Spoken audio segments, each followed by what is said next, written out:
Imagine you're standing at the top of a ski mountain with a snowboard strapped to your feet. Your heart is racing, you're freezing, and you're thinking, what if I crash in front of everyone? A lot of beginners feel the exact same way before their first run down the mountain. A lot of us here are college students or high school students who love to have fun on the weekends. And sadly, they don't know about snowboarding, which is actually one of the easiest things to do around here in the winter, around Maryland and Pennsylvania. However, if you don't know how to start this, it can get confusing, expensive, and somewhat dangerous. So I spent the few past winters snowboarding. I also work at a ski and snowboard shop, so I see beginners every day and sell gear to them every day. On top of that, I've also researched information from REI, the National Ski Areas Association, and beginner guides from Stokes Ride Shop to give you real facts and not just opinions. Today, we're going to cover three main points. First, I'm going to explain why beginners should rent before buying a snowboard. Secondly, I'm going to show you the basic gear and clothing that you need to stay warm and comfortable. And third, I'm going to break down the main safety rules and mountain difficulty ratings so you don't get hurt on your first day.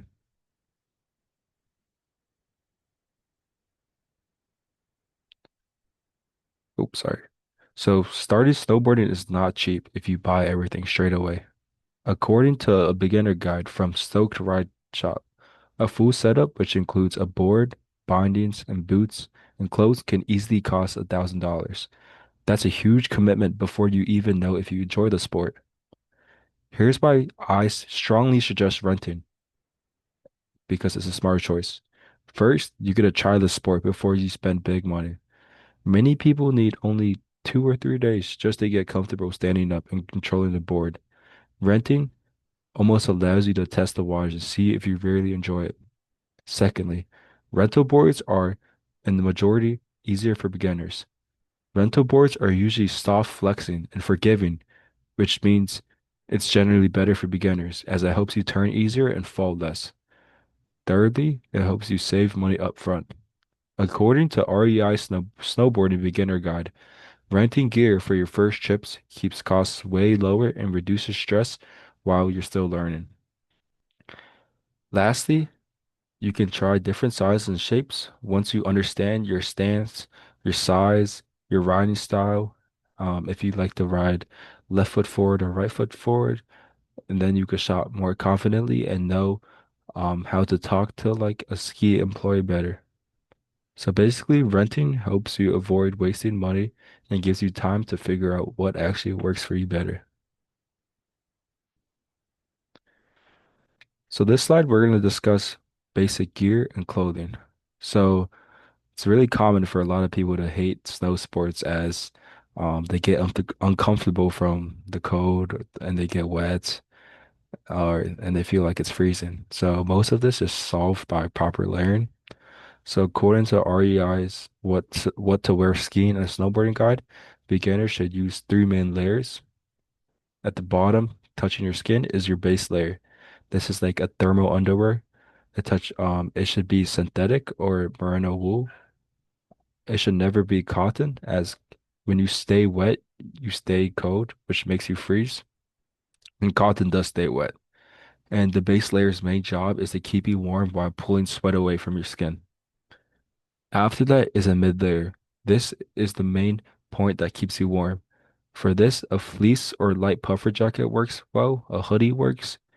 You could add or remove this layer depending on the temperature. Last but not least, you have a outer layer. This could be your snowboard jacket and your pants. So I strongly suggest for this, that layer can be as thin as possible, however thin as you want it. And the main point of that is to be waterproof, wind resistant, and water resistant. I strongly recommend you, instead of getting snow pants, get a bib as they go over your back so it prevents snow from going into your butt when you fall, unlike pants. According to REI Snowboarding Basics page, a helmet is essential, protects your brain, protects your head, and it will keep you warm. Goggles are really nice, especially when it's really bright outside. It helps with visibility in the sun or snow. Gloves or mittens are essential to keep your hands very warm, especially when you fall. Your hands are going to touch a lot of snow. I would strongly suggest investing in some good waterproof mittens or gloves. Snowboard socks are not as crucial, however, still nice to add to your quiver as they can wick away sweat, keep your feet odor resistant, and a ski mask is really nice too if it's chilly outside. So now that we know how to stay warm and that we're dressed right, the next step is to stay safe so you actually enjoy the day instead of ending it in the hospital.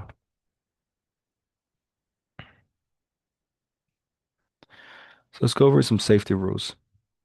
Before you go down the mountain, you have to understand the difficulty signs and the responsibility code that keeps everybody safe on the slopes. So these symbols tell you what the level of the trail is. Usually we have a green circle for the beginner. This is like the easiest slopes, highly recommended for anyone first touching the snow. It's usually slow, wide, gentle slopes. It's perfect for beginners. Next up, we have a blue square. This is for intermediate. These are usually more steeper and faster. I strongly suggest you try this after you are able to control your board to extent. After that, we have a black diamond. This is considered advanced. These are pretty steep, narrow, sometimes icy. I highly recommend you not to go down this when you're first trying out, even if your friends ask you to. Uh, I don't think you will have a good time. After that, we have a double black diamond, which is recommended for experts technically. These are pretty hard. Sometimes they could be cliffs, mogos, very drops, very steep paths. I highly recommend you do this when you're able to go down black diamonds confidently. So about the NSAA responsibility code, according to the National Ski Area Association, every rider must follow these rules. First, always stay in control. You should always be able to stop or avoid people or objects, which is very important. Don't go down something that's too hard, a trail, a difficulty trail that's too hard for you to not be able to control your snowboard. Always maintain control. Secondly, people downhill with you always have the right of way. Avoid them. It will always be your job to avoid people that are downhill. Three, stop in safe places. Don't stop in the middle of the trail or behind, or sorry, under a jump or below a blind hill. Fourth, look uphill and avoid others before starting downhill or entering a trail. It's always smart to make sure no one is coming fast before you do anything. Five, you must prevent runaway equipment. For example, if your snowboard has bindings, make sure it doesn't fall off the lift. Make sure you don't drop anything while going down. Six, read and obey all signs, warning, and hazard markings. A lot of the ski workers know when there's a problem and often mark it out by seeing slow or caution signs. It's highly recommended for you to slow down. Seven, keep off closed trails and out of and closed areas. First, those areas are not maintained by the ski mountain. If you get injured there or caught, or you're really likely to get really injured or in a predicament, as people won't be able to find you easily.